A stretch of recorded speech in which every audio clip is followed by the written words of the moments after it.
दोस्तों नमस्कार, welcome to my channel.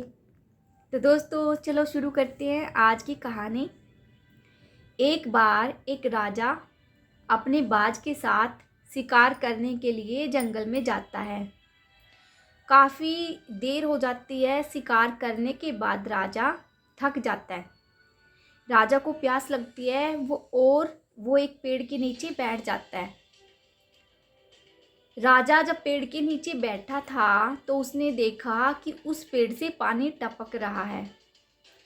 राजा ने एक पत्ता तोड़ा और उस पत्ते का एक कटोरा बनाकर उस टपकते पानी के नीचे रख दिया। जब वो कटोरा लगभग भर गया था, वो पत्ते का बना हुआ कटोरा, तो उस बाज ने वो गिरा दिया। राजा को ये देखकर बहुत गुस्सा आया। फिर भी उसने अपने आप पर काबू रखा। थोड़ी देर के बाद राजा ने फिर उस कटोरे को रखा और वो कटोरा फिर से भरने वाला था।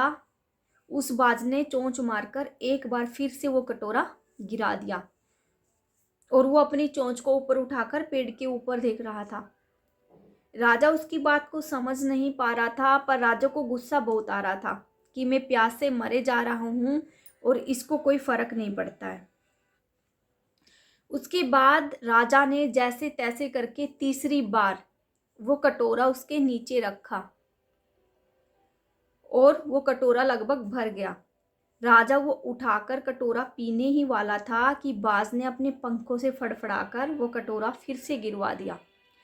इस बार राजा से रहा नहीं गया और राजा को बहुत गुस्सा आया। उसने गुस्से में तलवार निकालकर उस बाज का गला काट दिया और फिर से राजा ने वो कटोरा वहीं पे रखा। एक बार राजा के मन में ख्याल आया कि ऐसा क्या था कि बाज बार बार चोंच ऊपर कर रहा था पेड़ की तरफ। राजा ने जैसे ही ऊपर देखा तो एक सांप लिपटा हुआ था और उसके मुंह से विष गिर रहा था नीचे। अगर राजा वो कटोरा पीता, वो विष पीता, तो वो मर जाता। तो सही मायने में उस बाज ने अपनी वफादारी निभाई थी। वो नहीं चाहता था कि राजा वो विष पिए और मर जाए, क्योंकि राजा की जान जा सकती थी। तो दोस्तों इस कहानी से आपने क्या सीखा? इस कहानी से हमें यही शिक्षा मिलती है कि कभी भी हमें गुस्से में आकर होश नहीं खोने चाहिए। एक बार जो परिस्थितियां हैं, जो बनने की कोशिश कर रही है, सिचुएशंस, कंडीशंस, उनको हमें एक बार ज़रूर सोचना चाहिए और देखना चाहिए। ज़रूरी नहीं है जो चीज़ दिख रही है वो ऐसी ही हो। इसलिए अगली बार से जब भी आपको गुस्सा आए तो आप 2 मिनट ज़रूर सोचिए। क्या पता अगले का कुछ रीज़न हो आपको रोकने का, आपको कहने का, आपको दिखाने का। तो आई होप आप ये कहानी समझ गए होंगे।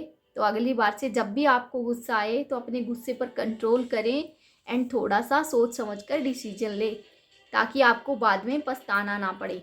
अब राजा पछता रहा था, इतना वफादार बाज था जो मर के भी उसके प्राणों की रक्षा कर गया और राजा ने बिना सोचे समझे उसका गला काट दिया। तो ऐसे वफादार जानवर या लोग ज़िंदगी में बहुत कम ही मिलते हैं। तो नेक्स्ट टाइम गुस्सा मत करें। ओके, आई होप आपको ये कहानी ज़रूर पसंद आई होगी। तो कल मिलते हैं एक नई कहानी के साथ। तब तक के लिए धन्यवाद।